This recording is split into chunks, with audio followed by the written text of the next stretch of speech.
Jyothika, P K. Basheer നമ്മുടെ പൊതുമരാമത്ത് വകുപ്പ് മന്ത്രിയാണ്. അദ്ദേഹം സെക്രട്ടറിയായ EMEA കോളേജിൽ അഡ്മിഷന് കോഴ വാങ്ങിക്കുന്നു അത് സംബന്ധിച്ച് ഒരു ആരോപണം ഉയർന്നു വന്നിരുന്നു. ഇതിൽ പ്രധാനമായി നോക്കേണ്ട ഒരു കാര്യം, മുസ്ലിം ലീഗിന്റെ നിയന്ത്രണത്തിലുള്ള കോളേജാണ്. ഇവിടെയാണ് ഈ പൊതുമരാമത്ത് വകുപ്പ് മന്ത്രി നമ്മുടെ പി.കെ. ബഷീർ സെക്രട്ടറി ആയിട്ടുള്ളതും പാണക്കാട് ബഷീർ അലി തങ്ങൾ പ്രസിഡന്റുമായിട്ടുള്ള കോളേജ്. ഇവിടെ 25,000 മുതൽ 50,000 രൂപ വരെ കോഴ വാങ്ങിച്ചു എന്ന ആരോപണം നിലനിൽക്കെ മുസ്ലിം ലീഗിന്റെ ചുണക്കുട്ടികൾ, യൂത്ത് ലീഗിലെ പ്രവർത്തകർ മാർച്ചുമായി, പ്രതിഷേധവുമായി മുന്നിട്ടിറങ്ങിയിരിക്കുകയാണ്. അത് ഏറ്റവും അഭിനന്ദനം അർഹിക്കുന്ന ഒരു വാർത്ത തന്നെയാണ് ഇപ്പോൾ നമ്മളെ സംബന്ധിച്ചിടത്തോളം. കാരണം തങ്ങളുടെ പാർട്ടിയിലെ എല്ലാ പ്രവർത്തനങ്ങളെയും അതേപടി അംഗീകരിക്കുകയല്ല ഇവർ ചെയ്തിട്ടുള്ളത്.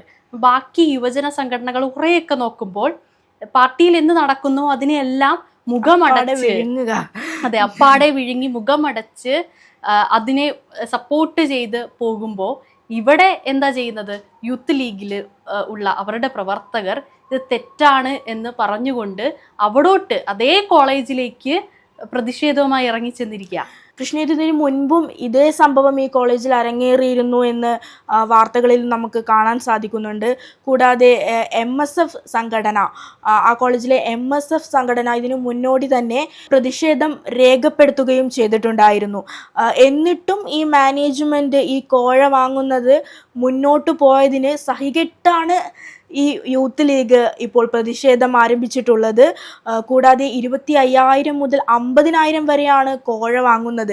വിദ്യാഭ്യാസത്തെ ഒരു ബിസിനസ് പോലെയാണ് വിദ്യാഭ്യാസം കച്ചവടവൽക്കരിക്കുന്നതിനെ ഒരു വിദ്യാർത്ഥി യുവജന സംഘടനകളൊക്കെ എങ്ങനെയാണോ പെരുമാറേണ്ടത് ആ രീതിയിലാണ് ഇവർ മുന്നോട്ട് പോയിട്ടുള്ളത്.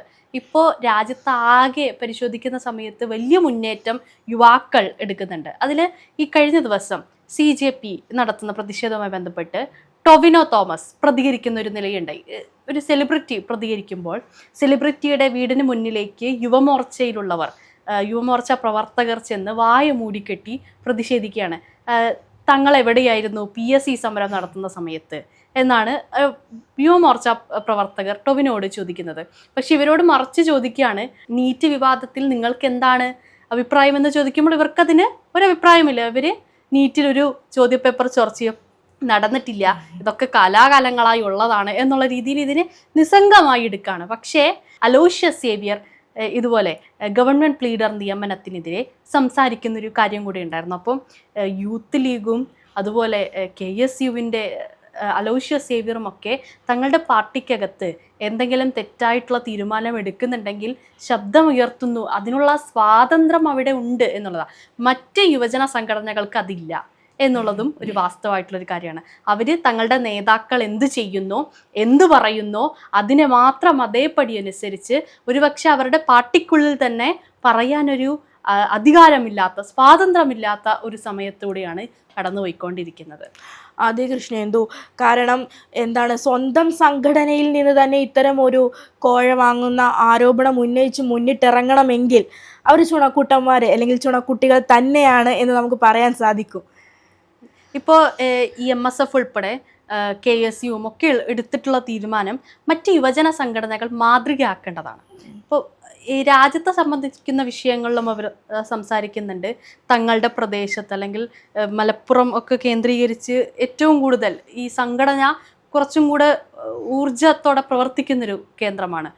എല്ലാ മേഖലകൾക്കകത്തും എല്ലാ പ്രദേശങ്ങൾക്കകത്തും ഇത്തരത്തിൽ പാർട്ടിയിൽ തെറ്റുണ്ടെങ്കിൽ അത് ചൂണ്ടിക്കാണിക്കാനുള്ള ആർജവം കാണിക്കണം. ഇവരെ സംബന്ധിച്ചിടത്തോളം നിരന്തരം ഈ പ്രശ്നത്തിൽ ഇടപെട്ട് നിരന്തരം ഈ പ്രശ്നത്തെ പറ്റി സംസാരിച്ച് അതിലൊരു തീർപ്പാക്കലും കണ്ടിട്ടില്ല എന്നതുകൊണ്ടാണ് ഇവർ പ്രതിഷേധവുമായി മുന്നിട്ടിറങ്ങിയിരിക്കുന്നത്. അപ്പോൾ ഒരു പരസ്യ പ്രതിഷേധത്തിന് അവർ തയ്യാറായിട്ടുണ്ട്. ഇന്ന് മാധ്യമങ്ങൾ വലിയ രീതിയിൽ അത് കൊട്ടിഘോഷിക്കുന്നുണ്ട്. പരസ്യ പ്രതിഷേധത്തിൽ മുസ്ലിം ലീഗിൻ്റെ പ്രവർത്തകർ ഇറങ്ങി, അതും അവരുടെ തന്നെ കോളേജിലേക്ക് എന്ന്.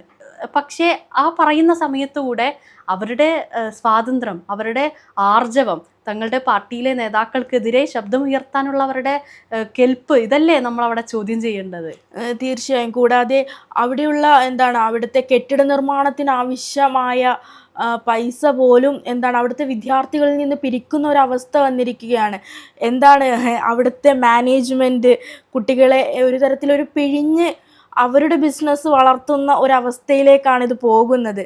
ഇത്തരത്തിൽ ഇപ്പോൾ PK ബഷീർ സെക്രട്ടറി ആയിട്ടൊരു കോളേജാണ്.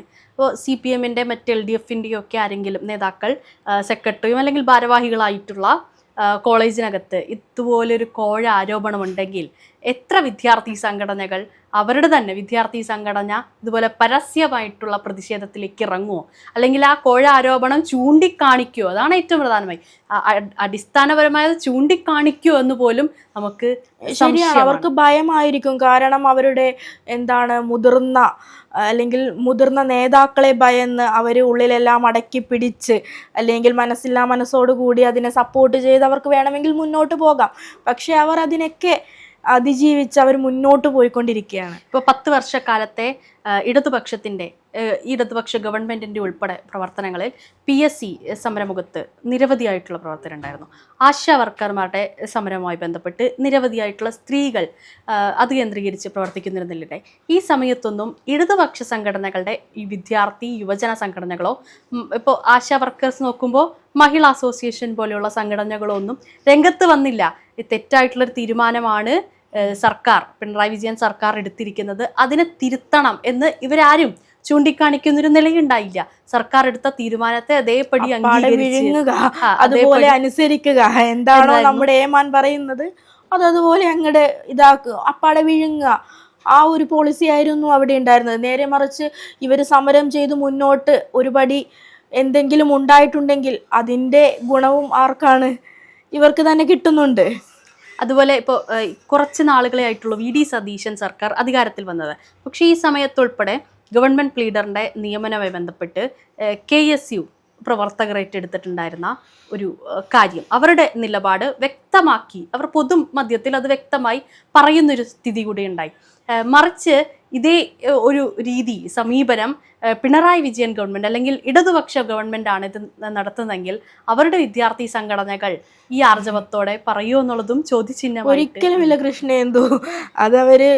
അവരതിന് മുന്നോട്ട് ഇറങ്ങാൻ തന്നെ വളരെ സാധ്യത കുറവാണ്. അവരങ്ങനെ ഒരു കാര്യം ചിന്തിക്കുമോ എന്ന് പോലും നമ്മൾ സംശയിക്കേണ്ടിയിരിക്കും. എന്നാണെങ്കിലും യൂത്ത് ലീഗിലെ പ്രവർത്തകർ അഭിനന്ദനം അർഹിക്കുന്നൊരു പ്രവൃത്തി തന്നെയാണ് ചെയ്തിട്ടുള്ളത്. ഇതേ ആർജവം എല്ലാ വിദ്യാർത്ഥി യുവജന സംഘടനകൾക്കും വരേണ്ടതുണ്ട്. ഇത്തരത്തിൽ തങ്ങളുടെ പാർട്ടി നേതാക്കൾ തെറ്റായിട്ടുള്ള തീരുമാനമെടുത്താൽ, ഇപ്പോൾ കോഴ ആരോപണം നിസാരമായിട്ട് നമുക്ക് കാണാൻ പറ്റുന്നതല്ല, വലിയൊരു ആരോപണം തന്നെയാണ്. വിദ്യാഭ്യാസത്തെ കച്ചവടവൽക്കരിക്കുന്ന ഒരു സമീപനം കൂടിയാണ്. ഇതിനെതിരെ ശബ്ദമുയർത്താൻ യൂത്ത് ലീഗ് തയ്യാറായിട്ടുണ്ടെങ്കിൽ ഇതുപോലെ തന്നെ മാതൃകാപരമായിട്ട് നമ്മുടെ രാജ്യത്തും അതുപോലെ നമ്മുടെ പ്രാദേശിക നേതാക്കളിൽ നിന്നുൾപ്പെടെ അവരുൾപ്പെടെ പറയുന്ന തെറ്റായിട്ടുള്ള പ്രവണതകളെ ചൂണ്ടിക്കാണിക്കുക തന്നെ വേണം എന്നുള്ളത്.